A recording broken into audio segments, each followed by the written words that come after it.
इस वक्त जो है वो क्रॉसिंग हमारे लिए नहीं बना सकते, और ये अपने लिए बड़े बड़े जो है वो महलात बना रहे हैं और जो है वो अजीमपुरा रोड बना रहे हैं। इसके अलावा दूसरा तीसरा ये सारे जो है वो अमीरों के लिए बन रहे हैं। गरीब इसी तरह रुलता रहेगा और जिये भुट्टे के नारे लगते रहेंगे। जब तक जिये जो है भुट्टा जी रहा है ना, हम इसी तरह जलीलो ख्वार मरते रहेंगे। तो हमारी जान छुड़ाओ भाई इस भुट्टों से। ये 2-2.5 साल से हो गए जनाब आला। ये हमारा पीछे घर है।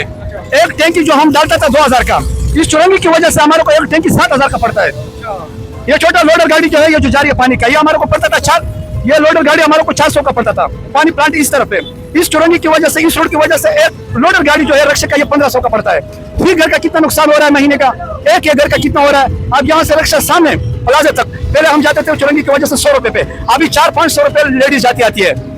बस ये आपके सामने यार भाई, ये ट्रैफिक है ऊपर जो है ना चौरंगी बंद करी हुई है और रोज आने का यही मामूल है। हजारों लोग परेशान होते हैं पूरे इलाके में। भाई हम तकरीबन 6-7वां महीना परेशान है। ये सुरंग है पानी वाला, हम इधर से आ रहा है जा रहा है और ऊपर वाला कट बंद किया हुआ है इन लोगों ने। हमारे को जलील किया हुआ है हुकूमत ने। मुश्किल में तो है, सारी दुनिया मुश्किल में। अजीब आदमी तकलीफ में है तो खड़ा हुआ ना यार। ये फंसे हुए 2 घंटे तो हो गए फंसे हुए। हाँ ना क्या करे, टेंशन में, मजबूरी है, निकलना भी है, लेकिन कोई करने वाला कोई कुछ नहीं है यार। ये रोज का यही मसला है, 2 घंटे कभी वहाँ से फंसे होते हैं कभी यहाँ से फंसे होते हैं। आने जाने में बहुत तकलीफ है। हम मुतालबा करते हैं कि भाई यूटर्न बनाया जाए आर्जी तौर छोटी गाड़ियों के लिए। बाकी बड़ी गाड़ियाँ यहीं यहाँ वहाँ से गुजर जाती है। छोटी गाड़ियों का बहुत मसला है। बचत के लिए मैं सोच रहा हूँ स्टार्ट जाऊँ, लेकिन यहाँ तो मैं आधा घंटे से फंसा, पता नहीं और कितने टाइम लगेगी। हुकूमत को चाहिए कि इसको थोड़ा खोला कर दे कि हमारे लिए आसानी हो, ताकि हमारे लिए गैस बच जाए। यूटर्न बहुत दूर है आगे।